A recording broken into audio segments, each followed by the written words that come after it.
19 kids எல்லாருக்கும் ஒரு good morning. 19 kids எல்லாம் இது சாப்பிடாம இருந்திருக்கவே மாட்டீங்க. உங்களை மாதிரி ஒரு 19 கிட் தான் நானும். லன்ச் டைம், யூரின் டைம் எல்லாம் வெளியே வந்தால் ஜாம் தான் பெஸ்ட்டு. அதுலேயும் ஒரு ஜாமை வாங்கி 8 பீஸா போட்டு 8 பேர் சாப்பிடுவோம். ₹1 தான் ஒரு ஜாம். அதுக்கும் அவ்வளோ சண்டை போடுவோம். எவ்வளோ அழகான லைஃப் தெரியுமா? அந்த லைஃப் அப்படியே வாழ்ந்துட்டுருக்கணும்னு அவ்வளோ ஆசையாக இருக்குது. அதுக்கப்புறம் நாங்கள் போகிற வழியெல்லாம் புளியந்தோப்பு தான் ஸ்கூலுக்கு.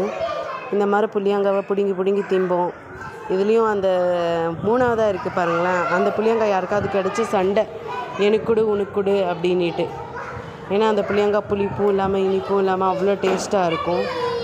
அதனால் அவ்வளோ சண்டை போட்டு அந்த புளியங்காவை சாப்பிடுவோம்.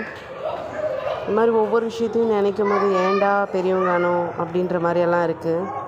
இது எல்லாமே எங்களுக்கு லன்ச் டைம் கிடைக்கக்கூடிய தீனிகள் தான். அது 2ஆவதாக இருக்குது இல்லைங்களா, அதில் வெல்லம் போட்டு சாப்பிடுவோம். அவ்வளோ டேஸ்ட்டாக இருக்கும்.